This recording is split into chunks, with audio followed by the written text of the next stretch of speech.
ನಮಸ್ತೆ ಸ್ನೇಹಿತರೆ, ಸ್ಪರ್ಧಾ ಕಲಿಕೆ ಯೂಟ್ಯೂಬ್ ಚಾನಲ್ಗೆ ಎಲ್ಲರಿಗೂ ಸ್ವಾಗತ. ಟಿ ಮತ್ತು CET 2025-26 T old question paper tissues chapters questions. ಏನು ಈ ಹಿಂದೆ ಟಿ ಪ್ರಶ್ನೆ ಪತ್ರಿಕೆಯಲ್ಲಿ ಕೇಳಲಾದಂಥ ಅಂಗಾಂಶ ಟಿಶ್ಯೂಸ್ ಚಾಪ್ಟರ್ ಮೇಲೆ ಯಾವ್ಯಾವ ರೀತಿ ಕ್ವಶನ್ ಆಗ್ಯಾವು ಈ ಹಿಂದಿನ ಪ್ರಶ್ನೆ ಪತ್ರಿಕೆಯಲ್ಲಿ ಅಂತಂದು ಈ ವಿಡಿಯೋದಲ್ಲಿ ನೋಡ್ತಾ ಹೋಗೋಣ್ರಿ. ಜೀವಶಾಸ್ತ್ರದ ಅಂಗಾಂಶ ಎಂಬ ಅಧ್ಯಾಯದ ಈ ಹಿಂದೆ ನಡೆದಂತಹ ಟಿ ಪ್ರಶ್ನೆ ಪತ್ರಿಕೆಯಲ್ಲಿ ಕೇಳಲಾದ ಪ್ರಶ್ನೆಗಳನ್ನು ಈ ಒಂದು ವಿಡಿಯೋದಲ್ಲಿ ಏನು ಮಾಡೋಣಪ್ಪ ಅಂದರೆ ಡಿಸ್ಕಸ್ ಮಾಡ್ತಾ ಹೋಗೋಣ್ರಿ. ಮೊದಲಿಗೆ ಕ್ವಶನ್ಗೆ ಹೋಗ್ಬಿಡೋಣ. ಒಂದನೇ ಕ್ವಶನ್ ಹೀಗಿದೆ: ರಕ್ತದ ಪ್ಲಾಸ್ಮಾದಲ್ಲಿರುವ ಬೃಹತ್ ಪ್ರಮಾಣದ ಧಾತು ಯಾವುದು? ಇದು ನೋಡ್ರಿ, ಟಿ 2014ರಲ್ಲಿ ಕೇಳಲಾದಂಥ ಪ್ರಶ್ನೆ. ಆಪ್ಷನ್ಗಳು ಹೀಗಿವೆ: ಸೋಡಿಯಂ, ಮ್ಯಾಗ್ನೀಷಿಯಂ, ಕ್ರೋಮಿಯಂ, ಪೊಟ್ಯಾಷಿಯಂ. ಇದಕ್ಕೆ ಸರಿಯಾದಂಥ ಉತ್ತರ ಬಂದ್ಬಿಟ್ಟು ಏನಪ್ಪ ಅಂದ್ರೆ ಸೋಡಿಯಂ ಆಗಿರ್ತೈತಿ. ಅಂದ್ರೆ ರಕ್ತದ ಪ್ಲಾಸ್ಮಾದಲ್ಲಿ ಬೃಹತ್ ಪ್ರಮಾಣದಲ್ಲಿ ಕಂಡು ಬರ್ತಕ್ಕಂಥ ಧಾತು ಯಾವುದಪ್ಪ ಅಂದ್ರೆ ಸೋಡಿಯಂ ಆಗಿರ್ತೈತಿ. ನಾನು ಈ ಒಂದು ವಿಡಿಯೋದಲ್ಲಿ ಏನು ಮಾಡ್ತೀನಪ್ಪ ಅಂದ್ರೆ ಡೈರೆಕ್ಟ್ ಕ್ವಶನ್ ಆನ್ಸರ್ ಡಿಸ್ಕಸ್ ಮಾಡ್ತಾ ಹೋಗ್ತೀನಿ. ಮುಂದಿನ ವಿಡಿಯೋದಲ್ಲಿ ಇನ್ನೊಂದು ಬೇರೆ ವಿಡಿಯೋದಲ್ಲಿ ಏನು ಮಾಡೋಣಪ್ಪ ಅಂದ್ರೆ ಈ ಆಪ್ಷನ್ಗಳಿಗೆ ಏನು ಆಯ್ಕೆಗಳದವು ಇವುಗಳನ್ನು ವಿವರಣವಾಗಿ ನೋಡ್ತಾ ಹೋಗೋಣ್ರಿ. ನೆಕ್ಸ್ಟ್ ಎರಡನೇ ಕ್ವಶನು ಹೀಗಿದೆ: ಸಸ್ಯದ ಅಂಗಾಂಶಗಳು ಪ್ರಚೋದನೆಗೆ ತಕ್ಕ ಪ್ರತಿಕ್ರಿಯೆ ವ್ಯಕ್ತಪಡಿಸುತ್ತವೆ ಎಂದು ತೋರಿಸಲು ಜೆ.ಸಿ. ಬೋಸ್ರವರು ಕಂಡುಹಿಡಿದ ಉಪಕರಣ ಯಾವುದು ಅಂತ ಕ್ವಶನ್ ಕೇಳ್ಯಾರಿ. ಇದು ನೋಡ್ರಿ, ಟಿ 2015ರಲ್ಲಿ ಕೇಳಲಾದಂಥ ಪ್ರಶ್ನೆ. ಆಪ್ಷನ್ಗಳು ಕ್ರೆಸ್ಕೋಗ್ರಾಫ್, ಸಿಸ್ಮೋಗ್ರಾಫ್, ಬಯೋಗ್ರಾಫ್, ಕಾರ್ಡಿಯೋಗ್ರಾಫ್. ಈ ಆಪ್ಷನ್ಗಳಲ್ಲಿ ಸರಿಯಾದಂಥ ಉತ್ತರ ಯಾವುದಪ್ಪ ಅಂದ್ರೆ ಕ್ರೆಸ್ಕೋಗ್ರಾಫ್ ಆಗಿರ್ತೈತೆ ರೀ.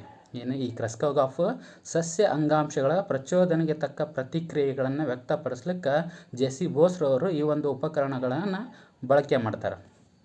ಇನ್ನು ಮೂರನೇ ಪ್ರಶ್ನೆ: ದುಗ್ಧರಸದಲ್ಲಿರುವುದು. ಇದು ನೋಡ್ರಿ, ದುಗ್ಧರಸದಲ್ಲಿ ಯಾವ ಕಾಂಪೋನೆಂಟ್ ಐತಿ, ಏನೈತಿ ಅಂತಂದು ಕ್ವಶನ್ ಕೇಳ್ಯಾರ.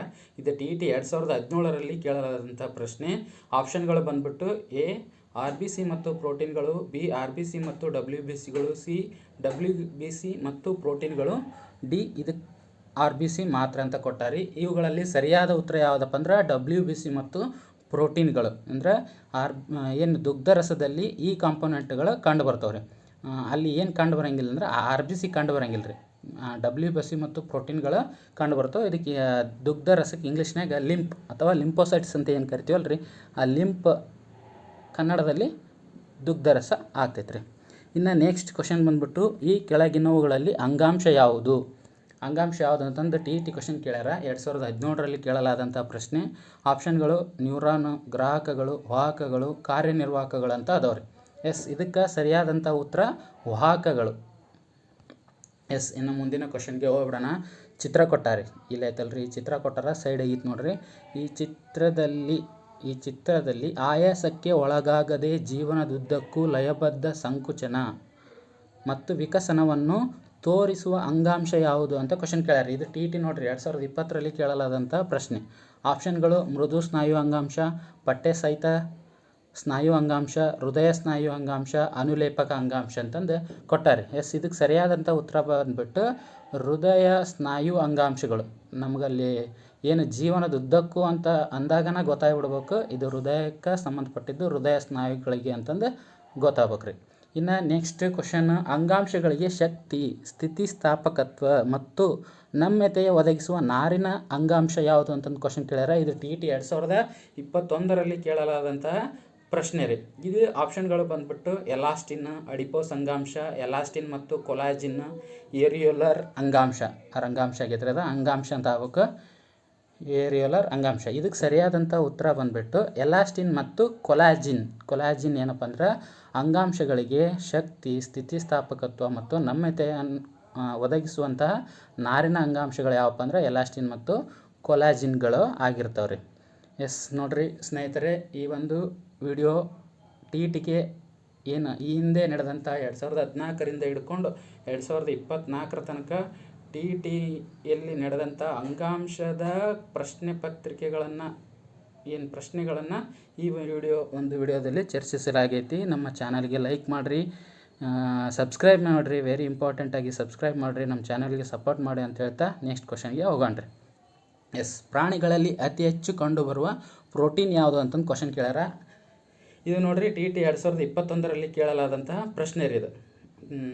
ಏನು ಪ್ರಾಣಿಗಳಲ್ಲಿ ಅತಿ ಹೆಚ್ಚು ಕಂಡು ಬರ್ತಕ್ಕಂಥ ಪ್ರೋಟೀನ್ ಯಾವುದಂತ ಕೇಳ್ಯಾರ. Option trypsin, haemoglobin, collagen, potassium ರೀ.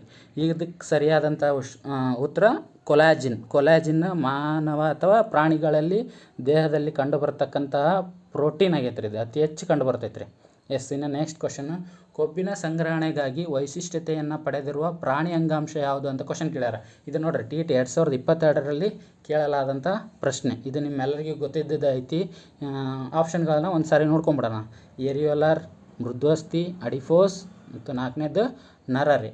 ಇದಕ್ಕೆ ಸರಿಯಾದ ಉತ್ತರ ಬಂದ್ಬಿಟ್ಟು ಅಡಿಪೋಸ್. ಇದಕ್ಕೆ ಅಡಿಪೋಸ್ ಏನಪ್ಪ ಅಂದ್ರೆ ಕೊಬ್ಬಿನ ಸಂಗ್ರಹಣೆಯಲ್ಲಿ ವೈಶಿಷ್ಟ್ಯತೆಯನ್ನು ಪಡೆದಿರ್ತಕ್ಕಂಥ ಪ್ರಾಣಿ ಅಂಗಾಂಶ. ಇದು ಪ್ರೋಟೀನನ್ನು ಏನಂದ್ರೆ ಕೊಬ್ಬನನ್ನು ಸಂಗ್ರಹಿಸ್ತೈತೆ ರೀ. ಯಾವ್ದು ರೀ? ಅಡಿಪೋಸ್. ನೆಕ್ಸ್ಟ್ ಕ್ವಶನ್ ಬಂದ್ಬಿಟ್ಟು ಚಿತ್ರ ಕೊಟ್ಟಾರೆ. ಇಲ್ಲಿ ಚಿತ್ರ ಕಾಣ್ತಾವಲ್ರಿ, ಈ ಚಿತ್ರದಲ್ಲಿ ಇರ್ತಕ್ಕಂಥ ಜೀವಕೋಶಗಳು ಅಥವಾ ವಿಧ, ಇವು ಅಂಗಾಂಶ ಅಥವಾ ಜೀವಕೋಶದ ಯಾವ ವಿಧ ಅಂತ ಕ್ವಶನ್ ಕೇಳಾರ. ಆಪ್ಷನ್ ಬಂದ್ಬಿಟ್ಟು ಇದು ನೋಡ್ರಿ ಟಿ 2022ರಲ್ಲಿ ಕೇಳಲಾದಂಥ ಪ್ರಶ್ನೆ. ಆಪ್ಷನ್ಗೆ 1 ರಕ್ತ ಕಣಗಳು, ಸ್ನಾಯುಕೋಶಗಳು, ನರಕೋಶಗಳು, ವೀರ್ಯಾಣುಕೋಶಗಳು. ಏನಿಲ್ಲಿ ಚಿತ್ರದಲ್ಲಿ ಕಾಣ್ತಾವಲ್ಲ ಇವು ಯಾವ ಕೋಶಗಳು ಅಂತಂದು ಕ್ವಶನ್ ಕೇಳ್ಯಾರ. ಇವು ಸರಿಯಾದ ಉತ್ತರ ಬಂದ್ಬಿಟ್ಟು ಇದು ಸ್ನಾಯುಕೋಶಗಳು ರೀ. ಇವು ಯಾವ ಕೋಶಗಳು ರೀ? ಸ್ನಾಯುಕೋಶಗಳು. ಅಂದ್ರೆ ಅವ ನೆಕ್ಸ್ಟ್ ನಮ್ಗೆ ಕೊಟ್ಟರೆ ನೋಡ್ರಿ, ಆಗಲೇ ಒಂದು ಚಿತ್ರನೂ ಕೊಟ್ಟಿದ್ದವ. ಹಂಗತಿ ಚಿತ್ರ ಕೊಟ್ಟು ಅವು ಯಾವ ಅಂಗಾಂಶ ಯಾವ ಕೋಶಗಳಂತ ಕೇಳ್ತಾನೆ ರೀ. ಹಂಗಾಗಿ ಚಿತ್ರಗಳನ್ನು ನೋಡ್ಕೊಂಡು ನಾವು ಏನು ಮಾಡ್ಬೇಕಪ್ಪ ಅಂದ್ರೆ ಅವುಗಳನ್ನು ಹೆಸರು ನೆನ್ಪಿಡ್ಬೇಕು ರೀ. ಇನ್ನು ಮುಂದಿನ ಕ್ವಶನ್ಗೆ ಹೋಗ್ಬಿಡೋಣ. ಶ್ವಾಸಕೋಶದ ಅಲ್ವಿಯೋಲ್ಗಳಲ್ಲಿ ಅಥವಾ ಅಲ್ವಿಯೋಲೈಗಳಲ್ಲಿ ಕಂಡು ಬರ್ತಕ್ಕಂಥ ಅಂಗಾಂಶ ಯಾವುದು? ಶ್ವಾಸಕೋಶದ ಏನು ಅಲ್ವಿಯೋಲ್ಗಳು ಬರ್ತಾವಲ್ರಿ, ಅಲ್ಲಿ ಕಂಡು ಬರ್ತಕ್ಕಂಥ ಅಂಗಾಂಶ ಯಾವುದು ಅಂತಂದು ಕ್ವಶನ್ ಕೇಳೋಣ. ಅದಕ್ಕೆ ನೋಡ್ರಿ ಆಪ್ಷನ್ ನೋಡ್ರಿ ಹಿಂಗದವು. ಸರಳ ಚಪ್ಪಟೆ ಅನುಲೇಪಕ ಅಂಗಾಂಶ, ಸರೀಕೃತ ಚಪ್ಪಟೆ ಅನುಲೇಪಕ ಅಂಗಾಂಶ, ಕಷಾಂಗ ಸಹಿತ ಸ್ತಂಭಾಕೃತಿ ಅನುಲೇಪಕ ಅಂಗಾಂಶ, ಗ್ರಂಥಿ ಅನುಲೇಪಕ ಅಂಗಾಂಶ. ಇದಕ್ಕೆ ಸರಿಯಾದಂಥ ಉತ್ತರ ಬಂದ್ಬಿಟ್ಟು ಸರಳ ಚಪ್ಪಟೆ ಅನುಲೇಪಕ ಅಂಗಾಂಶಗಳು ಶ್ವಾಸಕೋಶದ ಅಲ್ವಿಯೋಲ್ಗಳಲ್ಲಿ ಏನು ಮಾಡ್ತಾವಪ್ಪ ಅಂದ್ರೆ ಕಂಡು ಬರ್ತಾವ್ರಿ. ಇಷ್ಟು ಏನಪ್ಪ ಅಂದ್ರೆ ನಮ್ಮ ಈ ಒಂದು ವಿಡಿಯೋದಲ್ಲಿ ಏನು ಟಿಶ್ಯೂಸ್ ಅಂಗಾಂಶ ಏನು 2014ರಿಂದ 2024 ತನಕ ಕೇಳಿದಂತಹ ಪ್ರಶ್ನೆಗಳು ಇಷ್ಟಾಗಿದ್ದು ರೀ. ನಮ್ಮ ಸ್ಪರ್ಧಾ ಕಲಿಕೆ ಯೂಟ್ಯೂಬ್ ಚಾನಲ್ಗೆ ಎಲ್ಲರೂ ಏನು ಮಾಡಿರಿ, ಲೈಕ್ ಮಾಡಿರಿ, ಕಮೆಂಟ್ ಮಾಡಿರಿ. ಈ ವಿಡಿಯೋ ನಿಮ್ಗೆ ಹೆಂಗೆ ಅನ್ನಿಸ್ತು ಕಮೆಂಟ್ ಮಾಡಿರಿ. ಇನ್ನು ನಿಮ್ಗೆ ಯಾವುದಾದ್ರೂ ಚಾಪ್ಟರ್ ಬೇಕಾಗಿತ್ತಪ್ಪ ಅಂದ್ರೆ ಆ ಚಾಪ್ಟರ್ನ ಒಂದೇ ಕಡೆಗೆ ಕ್ವಶನ್ಸ್ ತರ್ತೀವಿ ರೀ. ಏನು ಈ ಹಿಂದೆ ಟಿ ಟಿಯಲ್ಲಿ ನಡೆದಿರ್ತಕ್ಕಂಥ ಪ್ರಶ್ನೆಗಳನ್ನು ಎಲ್ಲ ಪತ್ರಿಕೆ ಏನು 9 ವರ್ಷ ನಡೆದತ್ರಿಂದ ಆ ಎಲ್ಲ ಪತ್ರಿಕೆಗಳನ್ನ ಒಂದು ಚಾಪ್ಟರ್ ಮೇಲೆ ಯಾವುದಾದ್ರೂ ನೀವು ಕಮೆಂಟ್ ಮಾಡಿದ್ರಪ್ಪ ಅಂದ್ರೆ ಅದ್ರ ಮೇಲೆ ವಿಡಿಯೋವನ್ನು ಮಾಡ್ತಕ್ಕಂಥ ಕೆಲಸ ನಾವು ಮಾಡ್ತೀವಿ ರೀ. ನಮ್ಮ ಚಾನಲ್ಗೆ ಸಬ್ಸ್ಕ್ರೈಬ್ ಮಾಡಿರಿ. ಹಾಗೆ ನಿಮ್ಮ ಎಲ್ಲ ಸ್ನೇಹಿತರಿಗೆ ಈ ಒಂದು ವಿಡಿಯೋನ ಶೇರ್ ಮಾಡಿರಿ ಅಂತ ಹೇಳ್ತಾ ನನ್ನ ಈ ಒಂದು ವಿಡಿಯೋನ ಮುಗಿಸ್ತೀನಿ. Thank you.